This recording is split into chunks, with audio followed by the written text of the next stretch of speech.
Welcome back. The federal budget included $750 million aimed at supporting entrepreneurs and the networks that fund them.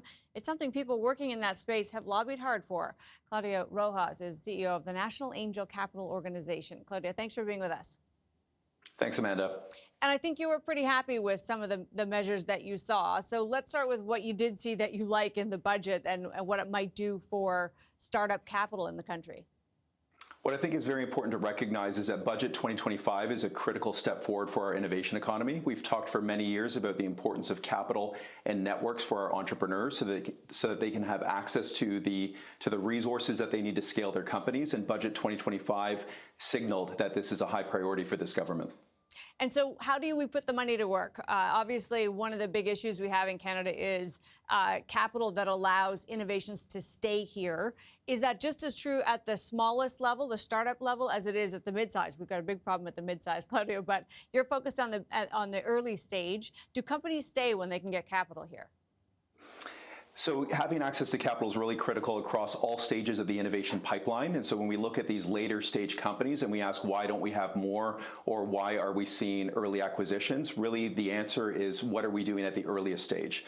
And so we have data to support this. And so companies that are able to access deep pools of capital early and on an accelerated basis, they're much more competitive as they move into later stages of funding and as they approach IPO. So this is really critical. This $750 million investment into establishing national infrastructure, capital, and networks. What it will do is create many more access points to capital for entrepreneurs at the early stage so that they can grow into the multi-billion-dollar companies of the future. And what's important there is not just the capital, but it's also the resources, the intellectual knowledge, the domain expertise, the broader access to clients that angel investors bring to their portfolio companies. You know, angel investors come by that name for a reason. There's some faith in that process, right? There's a belief in the idea that you join in on. Governments can do a good job of that, too, because they've got deep pockets. They can afford the risk.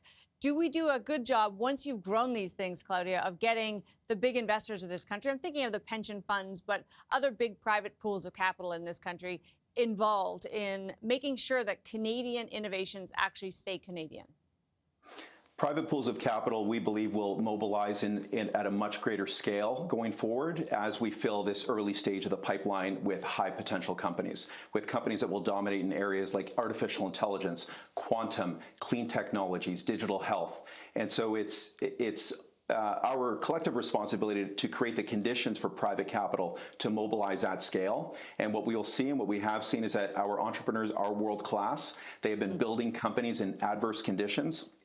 And despite that, despite the infrastructure at the early stage needing further development, which it now will be able to with the $750 million commitment, we've still produced Cohere, a $5 billion success story. Wealthsimple, who was funded by our Angel Investor of the Year with a $250,000 check, and they're now worth $10 billion. Shopify, also funded from angel investors, another $250,000 check, and a $250 billion company. So the more of these companies that are moving through the innovation pipeline at the earliest stage, the more companies we'll have at the later stage for the pension funds to invest in.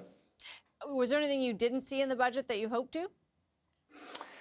A national investment tax credit is exceptionally important for mobilizing private capital at scale. It corrects for the very high risk at the early stage, at that first check level. We've seen this in other jurisdictions.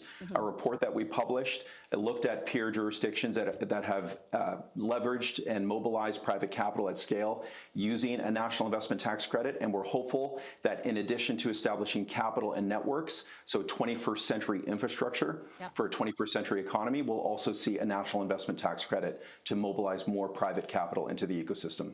All right, stay tuned for that. Claudio, great to have you with us. Thanks, Amanda. Claudio Rojas is CEO of the National Angel Capital Organization.